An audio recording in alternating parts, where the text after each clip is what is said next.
Un grand bonjour à tous à nouveau et un grand merci de répondre présent à ce tout premier webinaire en live consacré à EasyV et plus particulièrement à la gestion libre, justement donc proposée dans cette offre d'assurance vie d'EasyBourse. Donc avec un invité de choix pour le coup, qui est donc Nicolas Meusberger, gérant analyste donc chez la Banque Postale Asset Management et surtout en fait, celui qui pilote les portefeuilles modèles de l'offre gestion libre. Alors, au sommaire, dans un premier temps, petit rappel sur la gestion libre accompagnée dans EasyV, donc avec les principales caractéristiques. Puis nous donnerons la parole à Nicolas, qui nous présentera trois grandes parties. Tout d'abord, la toile de fond macroéconomique et microéconomique qui découle de leur dernier comité. Ensuite, les principales convictions financières et l'allocation d'actifs, donc les classes d'actifs sur lesquelles justement donc, Nicolas a décidé d'investir et les principaux supports. Ensuite, nous verrons un petit peu la performance des contrats EasyV, notamment calculés par notre assureur CNP. Puis, nous conclurons avec une session de questions-réponses. Alors, tout d'abord, un petit rappel sur les principales caractéristiques de la gestion libre dans EasyV. Alors, qu'est-ce que la gestion libre? La gestion libre, c'est une modalité de gestion qui permet à tout souscripteur d'investir librement sur tout type de support. Et donc, le souscripteur décide alors de répartir son capital en fonction des différentes unités de compte qui lui sont proposées. Donc, il existe au sein d'EasyV deux modalités de gestion libre, que sont tout d'abord la gestion libre totale, où en fait le client fait son propre choix d'unité de compte, et la gestion libre accompagnée.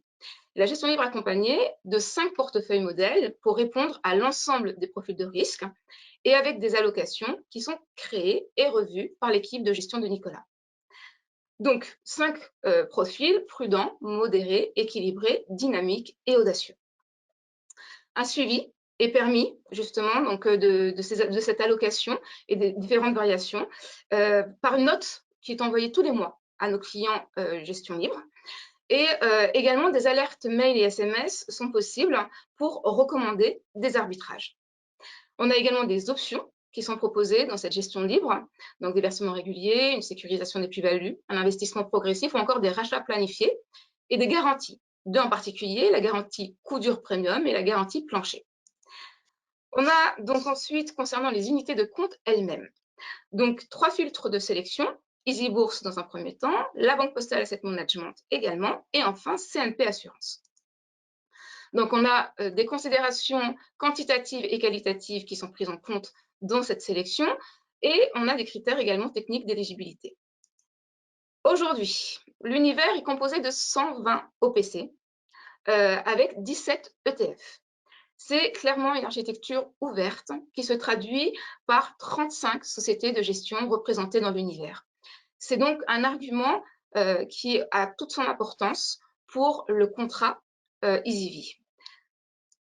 Pour le coup, on a également 5 SCPI. 5 SCPI, donc vous voyez ici justement les émetteurs de ces SCPI, avec notamment AEW Silogère, Sofidy, Amundi Immobilier, Perial Asset Management et Primonial, donc voilà pour le 5e. C'est également une sélection durable pour ces OPC. Pourquoi? Parce que plus de la moitié de l'univers, et ce n'est pas terminé, justement, donc, est un univers ISR, si vous voulez. Donc, on a pour le coup 42 fonds qui sont labellisés ISR d'État, un fonds qui est labellisé Greenfin, 7 fonds qui sont labellisés Towards Sustainability, c'est le label en fait belge, et puis enfin 6 fonds qui sont labellisés LuxFlag, c'est le label luxembourgeois. Alors pour le coup, bien entendu, on donne priorité chez nous et au niveau de l'ensemble du groupe au label d'État, et donc on a pour ambition d'ISRiser notre univers pour avoir au moins 90% de notre univers gestion libre, donc ISR, avec le label ISR d'État, ou en tout cas l'équivalent, d'ici la fin de l'année. Voilà, donc c'est également un univers qui se caractérise par une grande diversification, puisque on a justement donc plus de 50 catégories Morningstar qui sont recensées, donc plusieurs classes d'actifs, plusieurs zones géographiques. On a des focus sectoriels, donc la technologie, les soins de la santé, l'écologie, les services financiers, l'immobilier ou encore les métaux précieux, différentes tailles de capitalisation et différents styles de gestion. Donc voilà concernant les principales caractéristiques de l'univers gestion libre aujourd'hui, tel qu'il est dans l'offre EasyV. À présent, je vais laisser la parole à Nicolas, qui va encore une fois donc, nous présenter 3 grandes parties. Tout d'abord, la vision de LBPAM sur la toile de fond macroéconomique et microéconomique. Ensuite, de là va découler justement les convictions financières du moment. Et enfin, l'allocation d'actifs. Nicolas, je te laisse la parole. Merci Imen. Bonjour à toutes et bonjour à tous. Je vous espère en pleine santé. Alors commençons notre panorama effectivement avec ce que l'on voit du côté de la pandémie.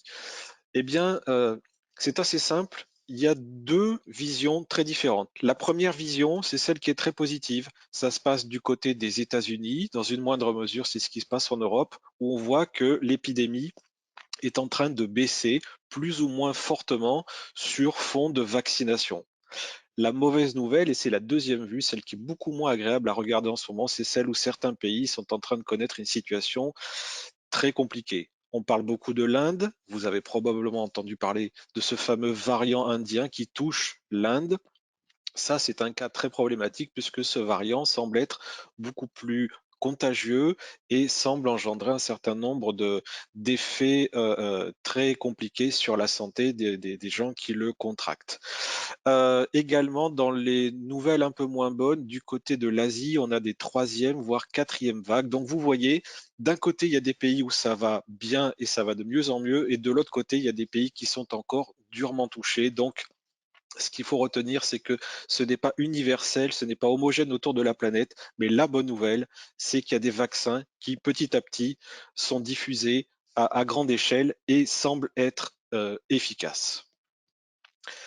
Alors peut-être après l'épidémie, on peut passer sur le sujet suivant qui est quelles sont nos vues, qu'est-ce qu'on voit sur la trajectoire de la croissance économique dans les grandes régions du monde.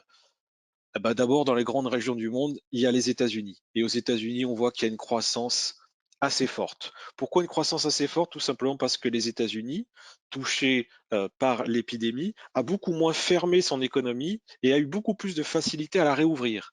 Et donc, naturellement, ça a amené un moteur de consommation des Américains qui a vraiment été un catalyseur pour favoriser la croissance. Et aux États-Unis, comme je le disais, on a depuis quelques mois une croissance qui est vraiment assez forte. Si on regarde maintenant du côté de chez nous, en zone euro, on a une croissance qui là aussi est un peu meilleure qu'il y a quelques mois, mais elle est beaucoup moins forte qu'aux États-Unis. Pourquoi? Bah parce que, et en France, on en a un bon exemple, on avait encore des confinements qui étaient parfois assez durs, qui sont en train petit à petit d'être diminués. Et donc, naturellement, ces confinements et ces restrictions qu'on a vues au cours du premier trimestre ont freiné naturellement la consommation et la croissance.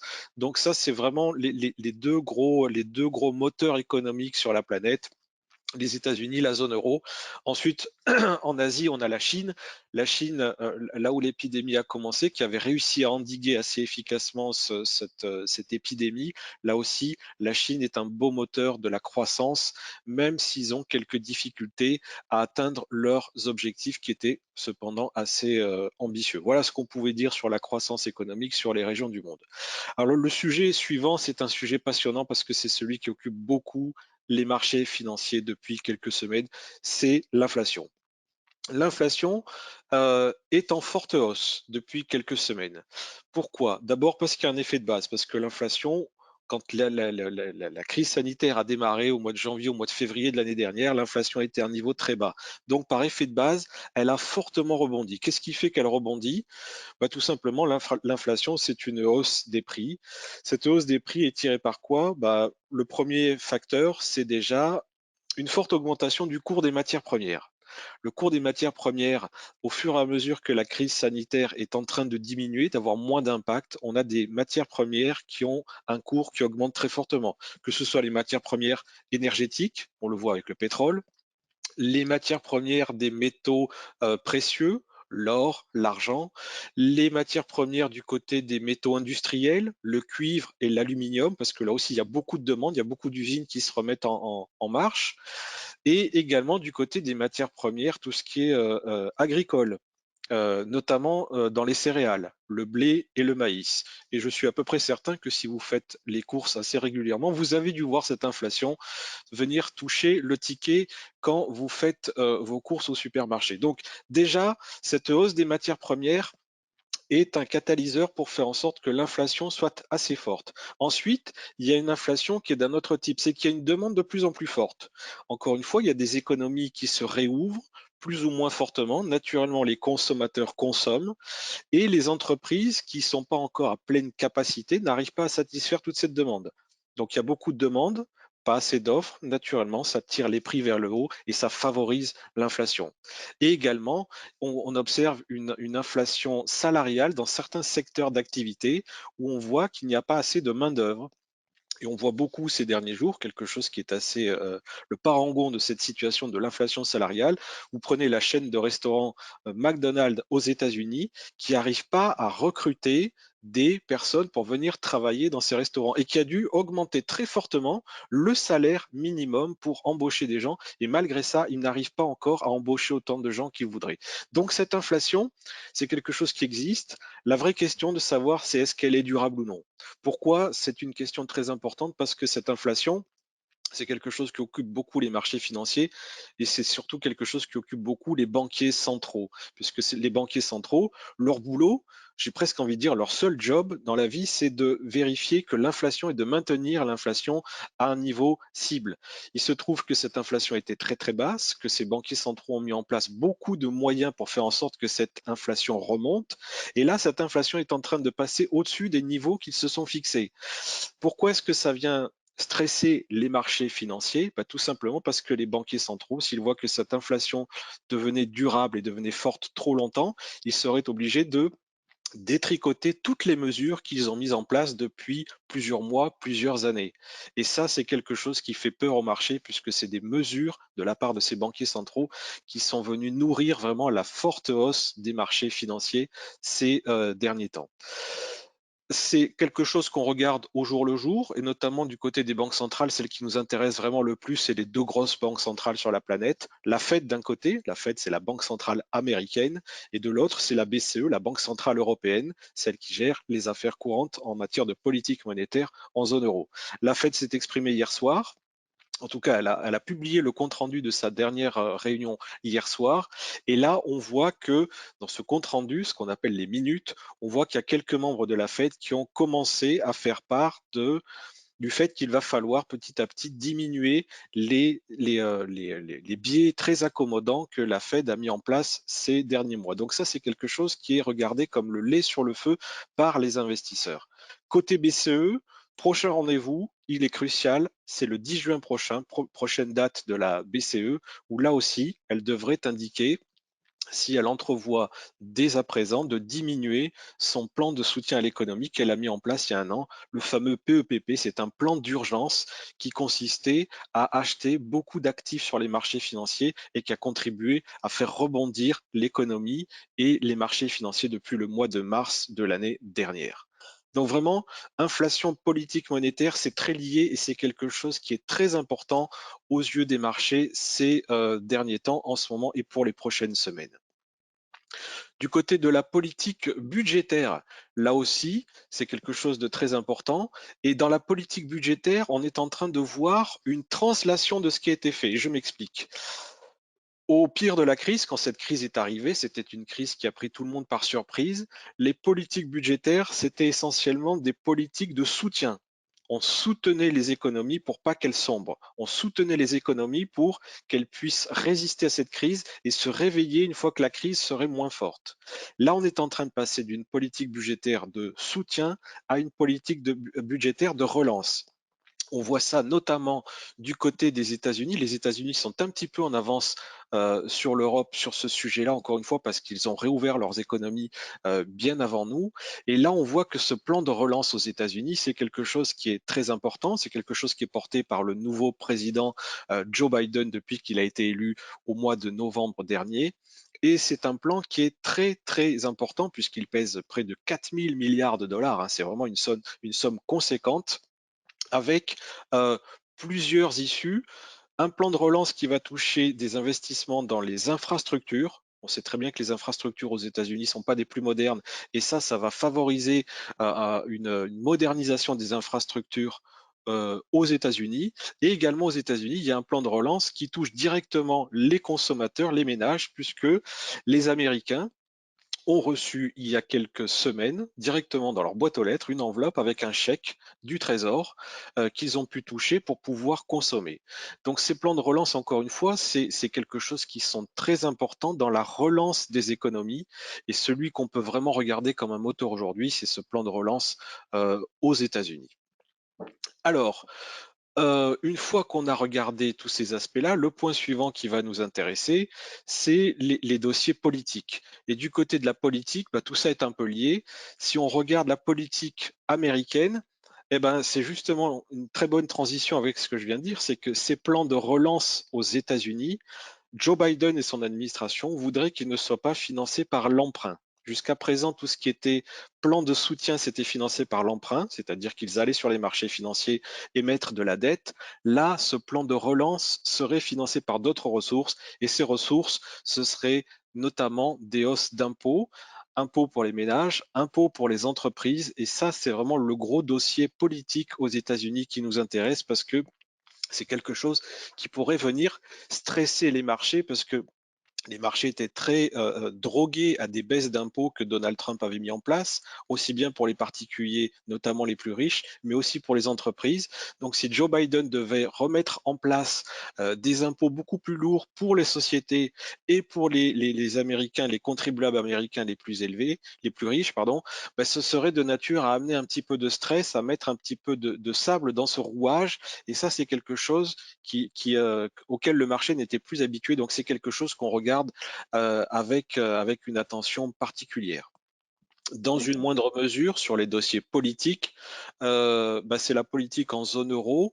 En zone euro, vraiment les échéances politiques, je parle d'échéances parce que c'est en cours, ce n'est pas encore passé. C'est en Allemagne où il y a des élections législatives très importantes, ce sera après l'été, ce sera au mois de septembre. Et là, on regarde exactement comment ça se passe, puisqu'il y a une énorme poussée dans les sondages du parti écologiste en Allemagne. Et de manière un peu plus proche dans le calendrier, c'est en France, avec des élections plus locales, notamment des élections régionales, et pour voir si le président Macron arrive à maintenir une majorité dans ces différentes régions, là où il est majoritaire, ce qui n'est pas toujours le cas, et de voir s'il n'y a pas des partis plutôt extrêmes qui seraient en tête. Donc voilà les principaux sujets politiques qui nous occupent dans nos stratégies d'investissement. D'accord.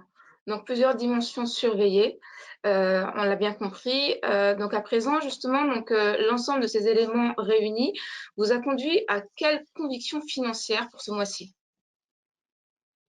Tout à fait. Bah déjà, notre scénario central, c'est-à-dire le scénario qu'on pense être le plus probable pour les 3 mois qui arrivent. Bah tout simplement, il est basé sur tout ce que je viens de vous dire, c'est qu'on a une accélération de la croissance aux États-Unis, une accélération de la croissance en zone euro, même si elle est un peu moins forte, si elle est un peu moins vigoureuse. Et ça, cette croissance, couplé au développement des campagnes de vaccination, c'est quelque chose qui vient favoriser la prise de risque. Et donc, naturellement, ça vient favoriser la hausse des actifs risqués. Les actifs risqués, c'est quoi? C'est les actions, c'est l'actif risqué de référence, mais aussi certaines obligations, les obligations notamment émises par des entreprises. Et justement, quand on regarde maintenant classe d'actifs par classe d'actifs, qu'est-ce qu'on aime et qu'est-ce qu'on aime un peu moins? Bah, tout d'abord, c'est à l'écran, vous voyez les obligations souveraines. Les obligations souveraines, nous sommes pas très optimistes sur cette classe d'actifs. Pourquoi? Je parlais tout à l'heure de l'inflation qui, en remontant, nous inquiète un peu. Si cette inflation devient trop forte, les banquiers centraux vont vouloir diminuer leur aide au marché financier. Naturellement, ça risque de favoriser les taux courts, les taux longs, et naturellement, il ne faut pas oublier que mathématiquement et symétriquement, quand des taux obligataires montent, le prix des obligations baisse. Naturellement, si on entrevoit qu'il devait y avoir des taux qui montent, naturellement, le prix des papiers baisserait. C'est pour ça qu'on n'est pas forcément très positif sur les obligations souveraines et qu'on n'aime pas trop ça en ce moment. On pense que ce n'est pas la classe d'actifs qui est porteuse. D'accord. Sur les obligations d'entreprise cette fois-ci. Donc on n'est plus on n'est plus sur des obligations qui sont émises par des États, on est sur des obligations qui sont émises par des entreprises. Là, on va pouvoir saucissonner le marché, j'ai envie de dire, en deux, avec les obligations qui sont émises par des entreprises qui sont plutôt bien notées du point de vue du crédit. On appellera ça des entreprises qui sont dans le segment du investment grade. L'autre segment, ce sera les entreprises qui ont une notation de crédit moins avantageuse et qu'on appelle communément le segment du high yield. Eh bien, on préfère le high yield qu'à l'investment grade. Le investment grade, encore une fois, si les taux devaient monter, on sait que c'est un segment qui est beaucoup plus sensible, négativement impacté par une hausse des taux. C'est pour ça que dans les obligations d'entreprise, on préfère privilégier les entreprises à haut rendement parce que naturellement, elles sont un peu plus risquées, mais il y a un portage et un rendement associé qui est beaucoup plus avantageux. Donc, dans les obligations d'entreprise, on est plutôt neutre sur les obligations investment grade et on est plutôt positif sur les obligations d'entreprise du segment high yield, les obligations à haut rendement. D'accord. Donc, on a dit les Ensuite, obligations. Maintenant, les actions. Ensuite, les actions. Les actions, c'est vraiment notre moteur de performance. C'est la classe d'actifs sur lequel nous sommes surpondérés. C'est la classe d'actifs sur lesquelles on entrevoit les perspectives de rendement les plus élevées pour les prochains mois. Encore une fois, on est sur un contexte qui est plutôt preneur de risques, je le disais tout à l'heure. C'est quelque chose que l'on regarde naturellement en enlevant des œillères, parce qu'il ne faut pas oublier que les marchés actions sont au plus haut, à peu près quelle que soit la zone, hein. En France, en Europe, aux États-Unis, on est sur des marchés qui sont très très élevés du point de vue de leur niveau, de leur prix. C'est également des niveaux de marché actions qui sont fortement valorisés. Encore une fois, on pense que la reprise économique devrait continuer de favoriser les actions si les banquiers centraux arrivent à atténuer les effets de l'inflation et ne retirent pas tout de suite de manière très forte leur aide au marché. Donc vraiment sur les actions, c'est la classe d'actifs qu'on privilégie. Et si on va un peu plus loin dans le détail, on va préférer vraiment les actions européennes, notamment les actions de la zone euro. On va être un peu moins positif sur les actions américaines parce que du point de vue de la valorisation, elles sont quand même beaucoup plus chères. Et donc, on va avoir une préférence un peu plus forte sur les actions de la zone euro. Sur les émergents, on est un peu plus mitigé. Mitigé ne veut pas dire qu'on n'aime pas ça, veut dire que par rapport aux actions de la zone euro et aux actions américaines, on a réduit leur poids ces derniers temps, tout simplement parce qu'elles sont très sensibles à une hausse des taux. Et donc, si les banquiers centraux, notamment la Fed, puisque les marchés émergents sont très sensibles à la politique monétaire, monétaire américaine, on est un peu moins positif sur les marchés émergents. Et vous avez, Imen vous projette à l'écran l'allocation globale des 5 portefeuilles modèles que nous avons fait il y a quelques jours. La première colonne, c'est le portefeuille le plus prudent. Le portefeuille qui est à droite, c'est le portefeuille qui est le plus risqué. Et sur la partie gris foncé, vous voyez les noms des grandes classes d'actifs. Et au milieu, vous voyez les poids. Donc, vous voyez vraiment que le moteur des portefeuilles, déjà, c'est le moteur des actions. C'est vraiment le gros poids dans l'allocation des portefeuilles. Et vous voyez ici, ça reflète ce que je vous disais sur notre préférence, un sur la zone euro, dans une moindre mesure sur les États-Unis et encore dans une moindre mesure sur les marchés émergents et japonais dont j'ai pas parlé, mais le marché japonais, nous le voyons également avec un poids un peu à la baisse ces derniers temps. Donc vraiment un moteur action qui reste assez fort dans les portefeuilles. C'est vraiment le moteur de performance dans les portefeuilles modèles ce mois-ci. À Est-ce que, côté de ça, on a... Oui. pardon, Nicolas, est-ce que le portefeuille modèle a connu des variations importantes par rapport justement au mois passé, par exemple? Alors, oui et non. Oui et non, je vais commencer par non. Pourquoi? Parce que le poids des actions est resté assez élevé. Donc j'ai envie de dire, il n'a pas beaucoup changé. Mais comme vous le voyez, on a une allocation assez fine par zone géographique et même on peut aller un peu plus dans le détail en choisissant des secteurs. Est-ce qu'on préfère des actions croissance ou des secteurs cycliques? Là, ça a beaucoup changé. On a une gestion active et tous les mois, on s'applique à construire un portefeuille qui vraiment va favoriser les investissements du client pour qu'il soit positionné à chaque instant sur les zones géographiques, les secteurs, les styles qui sont les plus porteurs. Donc le poids des actions n'a pas beaucoup changé, il reste assez élevé parce que depuis quelques mois, c'est le moteur des actions qui est vraiment le plus intéressant pour les clients. Et là où il a quand même relativement changé, c'est au niveau de sa différenciation géographique et sectorielle. D'accord. À présent, justement, qu'est-ce que cela donne en ce qui concerne les supports d'investissement? Qu'est-ce que tu peux nous dire concernant les OPC sur lesquels tu es positionné? Sachant encore une fois qu'on est sur un schéma d'architecture ouverte. Donc, vous voyez éventuellement ici les sociétés de gestion et à l'intérieur, vous voyez effectivement des fonds, des sociétés maisons, la Banque Postale Asset Management ou encore Tocqueville Finance, mais également des sociétés externes. Exactement, Imen. Comme tu l'avais dit dans ton introduction et comme tu le rappelles ici, on a vraiment un univers d'investissement en OPC qui est assez large. C'est le même que pour la gestion livre, sauf qu'ici, nous construisons nos portefeuilles modèles avec ces OPC. Et ces OPC, c'est effectivement des fonds du groupe, soit des fonds LBPM, soit des fonds Tocqueville, mais également des fonds externes. Vraiment, c'est de manière très pragmatique aller chercher la bonne expertise là où elle se trouve. Alors, pour répondre précisément à ta question, on va aller chercher des OPC qui sont sur la zone euro, qui auront un biais sur la value. Value, en français, on appelle ça des fonds vraiment qui vont choisir des entreprises décotées.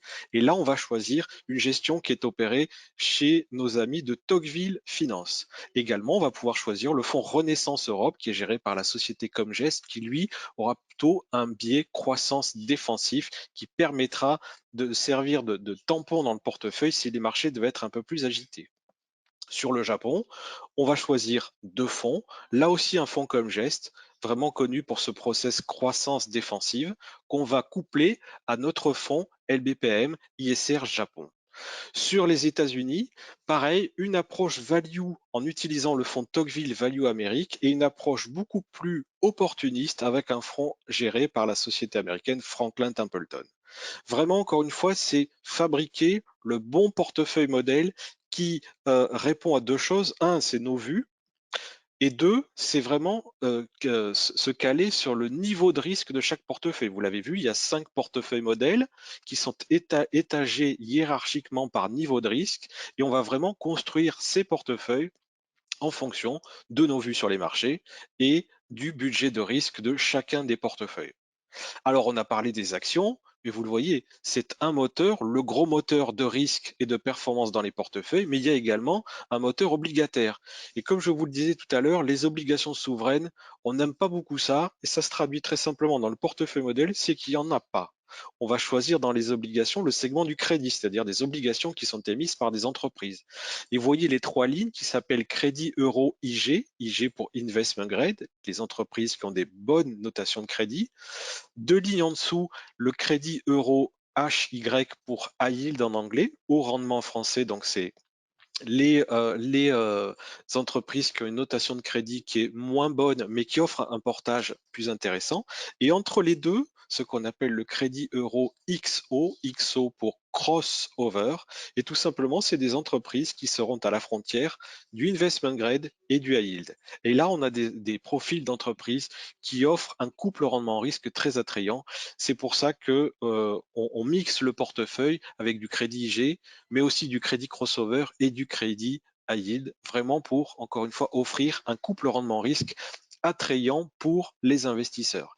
Également dans la partie obligataire, on a voulu la compléter avec une allocation qui est rentrée il y a quelques mois dans les portefeuilles sur de la dette émergente. C'est ce que vous voyez comme la ligne qui s'appelle obligation EM, EM pour émergente. Et vous voyez que cette dette émergente, là aussi, est intéressante. C'est un actif risqué. Actif risqué veut dire que c'est un actif qui est volatile, mais c'est un actif qui, pour nous, offre un potentiel de rendement qui est attrayant pour le client aujourd'hui. On a vu les D'accord. actions, on a vu Oui. les obligations. Il y a un autre moteur dans le portefeuille, c'est celui des matières premières. Les matières premières, c'est quelque chose qui nous intéresse parce que c'est diversifié, diversifiant. Et justement, pour pouvoir contrer cette inflation qui pourrait venir perturber le rendement du portefeuille, on a choisi d'avoir une allocation sur les matières premières, notamment sur les métaux précieux, or et argent. Pourquoi? Parce que un, c'est un bon hedge, c'est une bonne couverture contre l'inflation. Et si pour le coup, du point de vue macroéconomique, quelque chose ne se passait pas bien, si la crise sanitaire devrait dérailler, si un nouveau variant devait atteindre les marchés et les ferait baisser, on sait très bien que ces matières premières sur les métaux précieux, notamment l'or, c'est un bon actif refuge. L'or est généralement un bon actif refuge. Je vous ai bien dit généralement. Des fois, ça marche un peu moins, mais on sait très bien que pour ce genre de risque, qui est un risque exogène sur le marché. Une crise sanitaire ne vient pas des marchés financiers. Si vous prenez la crise des subprimes, c'est une crise qui arrive des marchés financiers. Si vous prenez l'éclatement de la bulle techno en 2000, c'est une crise qui arrive des marchés financiers. Mais là, une crise sanitaire est un élément exogène et pour ce genre de crise, l'or est un bon actif refuge. C'est pour ça qu'on le garde en portefeuille. Il peut nous servir d'assurance, j'ai presque envie de dire, il peut nous servir d'airbag si les marchés devaient sortir de la trajectoire. D'accord. Alors, ce qui est très important, donc encore une fois, à noter et à relever, c'est que c'est l'ensemble de ces informations indiquées par Nicolas, que ce soit la toile de fond macroéconomique, microéconomique, que ce soit ses convictions financières ou encore cette allocation d'actifs, vous les retrouvez tous les mois dans la note d'information mensuelle que nous vous envoyons, qui rend compte de ces différents éléments et qui, par ailleurs, vous indique quelles ont été les principales variations faites d'un mois sur l'autre. Nicolas, qu'as-tu à nous dire éventuellement de plus concernant justement cette allocation? Bah, cette allocation, je le disais, elle est dynamique, elle est active, réactive, proactive. Chaque mois, nous remettons notre travail, nous remettons à jour nos modèles, de telle sorte que chaque mois, on produit un nouveau portefeuille modèle. Et ça, c'est très intéressant pour le client qui a besoin d'être accompagné. On sait qu'il y a des clients qui se débrouillent très bien tout seuls. On sait également qu'il y en a aussi beaucoup qui ont besoin d'être accompagnés. Et c'est justement pour ces clients qui ont besoin d'un accompagnement qu'on fabrique ces portefeuilles modèles. On utilise cet univers d'investissement en fonds et on leur propose un portefeuille modèle avec ces fonds. Et c'est fait de manière assez intuitive sur le site, puisque il vous suffit de cliquer pour répliquer ça dans votre portefeuille en tout ou partie. Et on a vraiment voulu faire ça de telle sorte que ce soit vraiment tourné vers le client, pour le client, et j'ai même envie de dire gratuitement, ce qui n'est pas neutre. Voilà. Là, parallèlement justement à la présentation de Nicolas, je vous montrais à quoi ressemblait donc cette note d'information qui vous est envoyée tous les mois via votre mailbox sur votre espace client. Donc, on a vu donc du coup cette allocation d'actifs. À présent, quelques mots sur les performances des contrats. Donc, EasyV Gestion Libre, performance calculée par notre assureur, donc la CNP, net des frais et net des prélèvements sociaux. Donc là, vous voyez un tableau justement qui rend compte de cette performance. Une performance plus que louable sur un an, sur 2 ans et depuis la création. La création étant justement 2018. Voilà, donc là, je vous laisse un petit moment sur le tableau pour que vous voyez ce qu'il en est. Alors, il est indiqué, bien entendu, la fameuse phrase de conformité que les performances passées ne préjugent pas des performances futures. Mais voilà, on voit que clairement, cette allocation, justement, porte ses fruits. J'espère que ce premier webinaire vous a plu. Nous tâcherons d'en faire d'autres concernant à la fois la gestion libre avec Nicolas, mais concernant également le mandat d'arbitrage, donc la gestion sous mandat avec donc BPE pour le coup. Et j'espère que vous serez à nos côtés pour écouter les évolutions que l'on apportera à la fois au niveau justement de la vue macro, mais également au niveau de l'offre elle-même. Voilà, merci encore une fois énormément. Merci à toi, Nicolas. Merci pour Merci, ton Béatrice. intervention de qualité. Et puis voilà, n'hésitez pas si besoin. Au revoir. Merci, au revoir.